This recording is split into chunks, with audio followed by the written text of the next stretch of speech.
नमस्कार मुलांनो, आज आपण पाहणार आहोत पुढचा टॉपिक.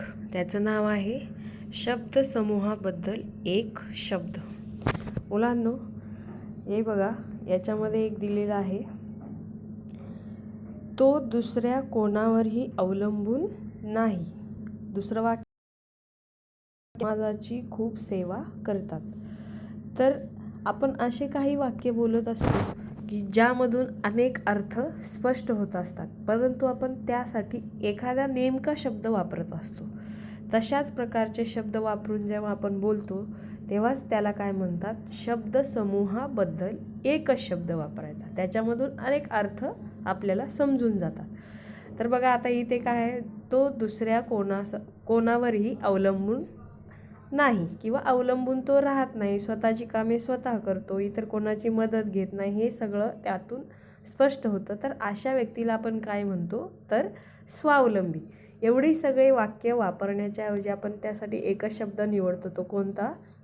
तो स्वावलंबी आहे. कोणाचीही मदत घेत नाही, स्वतःची कामे स्वतः करतो किंवा स्वतःची कर्तव्ये स्वतः तो पार पाडतो. दुसरं वाक्य काय आहे बघा, तो समाजाची खूप सेवा करतात किंवा ते समाजाची खूप सेवा करतात.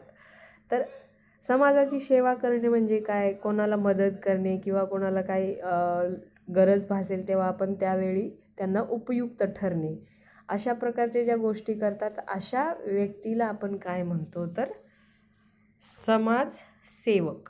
काय म्हणतो? जे समाजाची सेवा करतात, समाजाला मदत करतात किंवा काही गरीब लोकांना काही लागेल ते वस्तू म्हणा, काही कोणत्याही प्रकारची मदत करतात, ते असे कोण असतात, तर समाजसेवक. तर यातून अनेक अर्थ स्पष्ट होतात, त्यासाठी आपण एकच शब्द वापरत असतो. तर बघा, इथे काही शब्द दिलेले आहेत खाली, तर आपण ते शब्द बघूया. अनपेक्षित नसताना घडलेली गोष्ट. आपण म्हणतो की नाही, मी काही अपेक्षाही केली नाही आणि अचानक असं घडलं, तर ते काय असतं, तर ते अनपेक्षित असतं. म्हणजेच काय, अपेक्षित नसताना काही गोष्टी घडलेल्या असतात, तर त्याला आपण काय म्हणतो, अनपेक्षित. दुसरा आहे अरण्याचा राजा. कोण असतो? वनराज. वनराज म्हणजे कोण आहे? अरण्याचा राजा, ह्या तुम्हाला माहितीच आहे. अरण्याचा राजा आपण असं म्हणतो, तेव्हा आपण असं म्हणण्यापेक्षा आपण काय म्हणतो, वनराज. हे जे शब्द आहेत. आता दुसरा शब्द आहे काय, 8 दिवसाचा काळ. म्हणजे आपण 1 वीक किंवा 1 आठवडा असं आपण म्हणतो. तर त्यासाठी आपण का नेहमी बोलताना आपण म्हणतो का, 8 दिवसाचा काळ दिला आहे तुम्हाला, असं म्हणतो का आपण? नाही. तर तुला मी 1 आठवड्याचा वेळ दिला आहे, एवढ्या एवढ्या वेळेमध्ये म्हणतो. तर त्यासाठी 8 दिवसांचा काळ आपण हे शब्द, आठवडा, अशा प्रकारचे जे शब्द असतात त्यालाच आपण काय म्हणतो, तर शब्दसमूहाबद्दल एक शब्द. तर याच्या खाली बरेच शब्द दिलेले आहेत, तर ते तुम्ही वाचायचे आहेत आणि त्याची तुम्ही प्रॅक्टिस पण करायची आहे. ठीक आहे. तर आता आपण पुढचा बघूया. ह्याचा दुसऱ्या अजून प्रॅक्टिससाठी काय दिले बघा. हे बघा, इथे एक दिलेलं आहे, विनामूल्य पाणी मिळण्याचे ठिकाण. तर कुठे असते? पानपोई. बरोबर. तिथं आपल्याला काही पैसे द्यावे लागतात का? नाही. विनामूल्य म्हणजे त्याला काही पैसा किंवा मोबदला आपण देत नाही, म्हणून त्याला काय म्हटलं जातं, विनामूल्य. असं ठिकाण कोणतं आहे, तर पानपोई. दुसरा काय शब्द आहे बघा, विमान चालवणारा. तर त्याला आपण काय म्हणतो, वैमानिक. प्रत्येक शब्दाला आपण म्हणतो का, तो विमान चालवणारा आला, तो विमान चालवणारा आला, असं नाही ना म्हणत. आपण काय म्हणतो, तो वैमानिक आहे, तो पायलट आहे, आपण असं एका शब्दामध्ये बोलतो. तर दुसरं काय आहे बघा, शत्रूला सामील झालेला, त्याला काय म्हणतो आपण, फितूर. म्हणजे आपल्या ज्या गुपित गोष्टी असतात, तो फितूर असं त्याला एक शब्द आहे. शेती करतो तो शेतकरी. म्हणजे या शब्दांना आपण एक शब्द वापरतो, म्हणून तो शब्द समूह. आता बघा, खाली आहे स्वाध्यायमध्ये, जमिनीतून केलेला गुप्त मार्ग. त्याला आपण काय म्हणतो, तर काय म्हणतो बघा इकडे, खालून आहे, जमिनी खालून केलेला गुप्त मार्ग. तर त्याचं उत्तर काय आहे बघा, बळद. भुयार वेगळा, बोगदा वेगळा आणि बळद बोललेले, त्याला काय सांगितलंय, तर बळद. दुसरा शब्द आहे ज्याचा विसर पडणार नाही असा प्रसंग, तो म्हणजे काय, तो अविस्मरणीय. आपण बोलतो की नाही, तो माझ्यासाठी अविस्मरणीय क्षण आहे, म्हणजे आपण तो विसरू शकत नाही. ठीक आहे. तर अशा प्रकारचे जे आहेत ते तुम्ही त्याची प्रॅक्टिस करायची, त्याचा सराव करायचा आहे. ठीक आहे. तिसरा आहे बघा लोकमान्य. तर या लोकमान्य म्हणजे काय, लोकांनी मान्य केलेला किंवा मान्यता दिलेला असा. लोकांनी मान्यता, याचं उत्तर आहे पहिलं. अशा प्रकारचे प्रश्न तुम्हाला परीक्षेमध्ये येतात. आता यानंतर हे झाला शब्दसमूहाबद्दल एक शब्द, हा टॉपिक पूर्ण आहे. आता आपण पुढचा, याचे तुम्ही प्रश्न उत्तरे जे सरावाला दिले आहेत ते करायचे आहेत, सोडवायचे आहेत. याच्या पुढचा आहे, आपण दुसरा टॉपिक घेऊया. काय आहे याचं नाव, ध्वनिदर्शक. म्हणजे बघा, ध्वनिदर्शक म्हणजे याचा तर आपल्याला त्याच्या नावावरूनच कळतं की ध्वनिदर्शक म्हणजे काय. ध्वनी म्हणजे आवाज.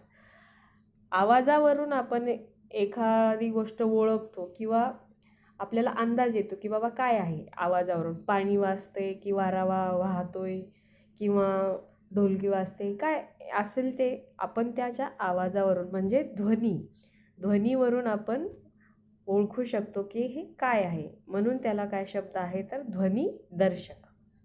तर बघा आता याच्यामध्ये काय, परिसरातील माणसांचे, पशुपक्ष्यांचे, वाहनांचे, वस्तू खाली पडल्याचे असे अनेक आवाज आपल्याला कानावर सतत येत असतात. निसर्गातील वीज, ढग, झरे, वारा यांचे आवाज आपण ऐकतो. यातील प्रत्येकाचे आवाज वेगवेगळे असतात. काही मंजूळ तर काही कर्कश म्हणजे आपल्या कानाला बरे न वाटणारे. काही भीतीदायक असतात तर काही गोड. या आवाजावरून मराठीत अनेक शब्द तयार झालेले आहेत. या शब्दांना आपण काय म्हणतो तर ध्वनिदर्शक. म्हणजे त्याच्या आवाजावरून आपल्याला समजतं की बाबा नेमकं काय आहे. तर आता पशुपक्ष्यांचे ध्वनिदर्शक आवाज बघा काय, कावळ्यांची काय, कावकाय, हा अतिशय सोपा टॉपिक आहे. पुन्हा कोकिळेची काय, कुहू कुहू.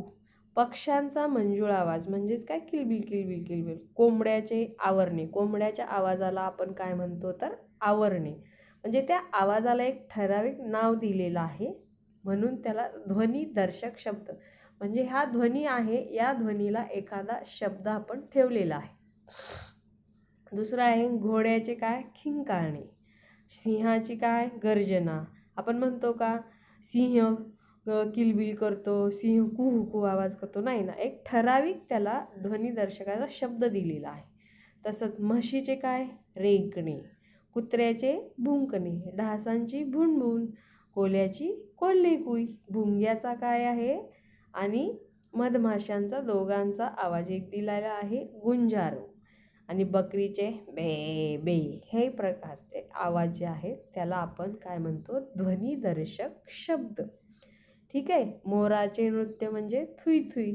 मोर कसा नाचतो तर थुई थुई नाचतो. आपण त्याला एक ठराविक शब्द दिलेला आहे, म्हणून याला ध्वनिदर्शक शब्द असे म्हटले आहे. कोंबड्याचे काय दिले,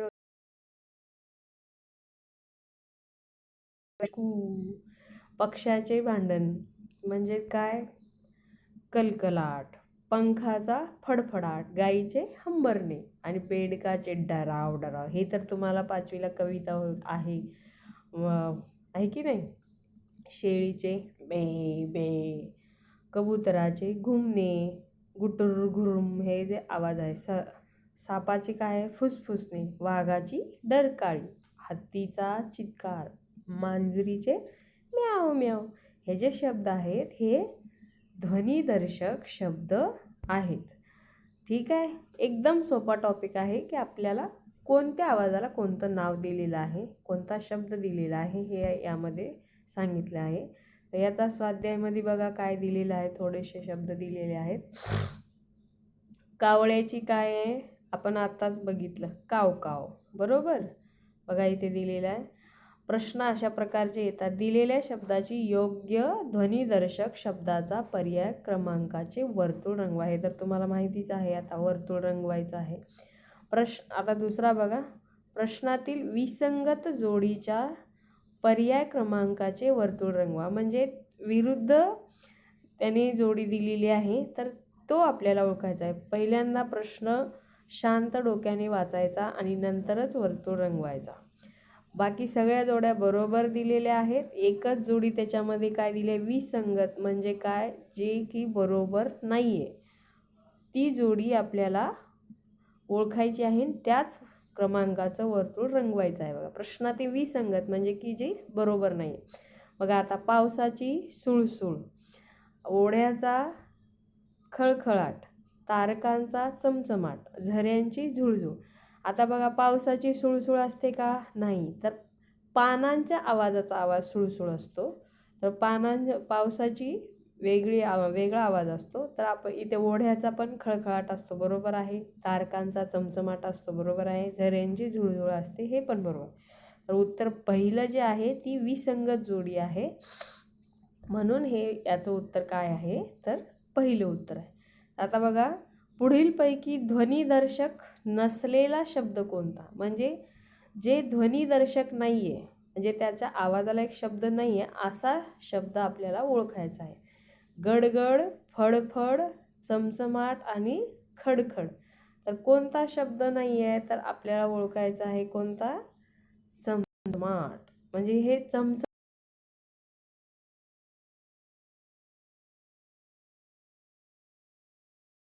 खडखड पण ऐकाय, पण चमचमाट ऐकायला येतो का, नाही. ते फक्त दिसतो. म्हणून इथे ध्वनी नसलेला शब्द ओळखायचा आहे. म्हणून कोणता आहे तो, चमचमाट. तो दिसतो आपल्याला, ऐकायला येत नाही. तर सायंकाळी कोल्ह्याची काय असते बघा, कोल्ह्याचा आवाज कसा आहे, कोल्हेकू की गर्जना की डरकाळी की खिंकाळी. तर कोल्ह्याचा काय असतो, कोल्हेकू. वाघाची काय असते, गर्जना असते. सिंहाची गर्जना असते, वाघाची डरकाळी असते आणि घोड्याची खिंकाळी असते. म्हणून कोल्ह्याची काय आहे, तर कोल्हेकुई. याचं उत्तर हे आहे. तर या प्रकारे तुम्हाला खालचे जे प्रश्न आहेत याचे ते सोडवायचे आहेत. हत्तीचा काय असतो, चित्कार. विजांचा घनघनाट असतो की छनछनाट की कडकडाट का खडखडाट, तर विजांचा कडकडाट असतो. पानांची सळसळ असते आणि बांगड्यांचा आवाज कसा असतो, किणकिण.